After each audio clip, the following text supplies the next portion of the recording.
मंगलवार को अघोरपीठ श्री सर्वेश्वरी समूह संस्थान देवस्थानम अवधूत भगवान राम कुष्ठ सेवा आश्रम पड़ाव वाराणसी में आयोजित गुरु पूर्णिमा महोत्सव की पूर्व संध्या पर हुए पत्रकार सम्मेलन के अवसर पर श्री सर्वेश्वरी समूह के अध्यक्ष पूज्यपाद बाबा अवगढ़ गुरुपद संभव राम जी ने श्री सर्वेश्वरी समूह की वार्षिक पत्रिका अघोरेश्वर स्मारिका वर्ष 2026 का पत्रकारों के समक्ष लोकार्पण किया।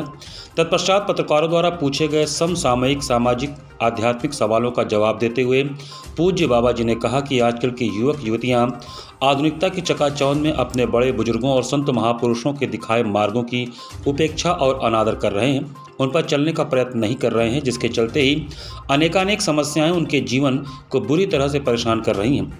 हमारे अगुआ लोग सही रास्ता दिखाएं, क्योंकि उनका बड़ा व्यापक प्रभाव समाज पर पड़ता है।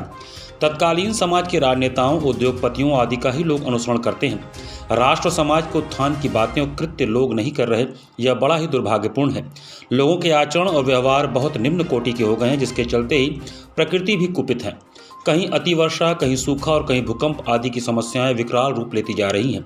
एक प्रश्न के जवाब में उन्होंने कहा कि अघोर और अवघड़ सहज हैं पर सुगम नहीं।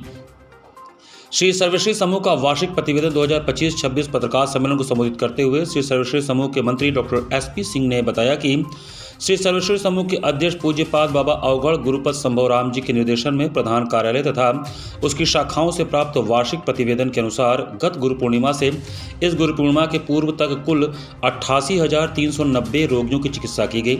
रक्तदान भी किया गया। बहुत से शिविरों में पैथोलॉजी की भी व्यवस्था थी। इस वर्ष पर्यावरण संरक्षण व वन्य जीव संवर्धन बहुत उत्कृष्ट रहा। 2,10,500 से अधिक पौधारोपण हुआ।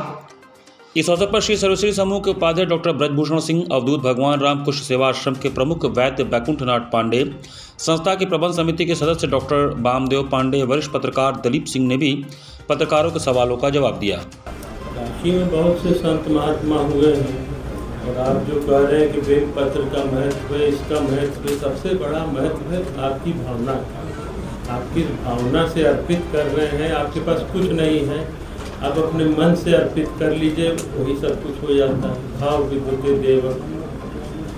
तो आप जो आपके जो चढ़ाते हैं वो उससे पहले हमारी पूजा हो जाती है। जिस चीज़ के लिए हम लोग जा रहे हैं वो तो हो चुकी है। बाकी जो हमें करना है, फूल पत्र बेल वगैरह जो चढ़ा रहे हैं वो तो उपचार मात्र है। हमारी जो श्रद्धा है, हमारा जो उनके प्रति है लगाव, वो हम दे रहे हैं, क्योंकि हम तो दे नहीं रहे, जो दिया है सब उसी का दिया हुआ है।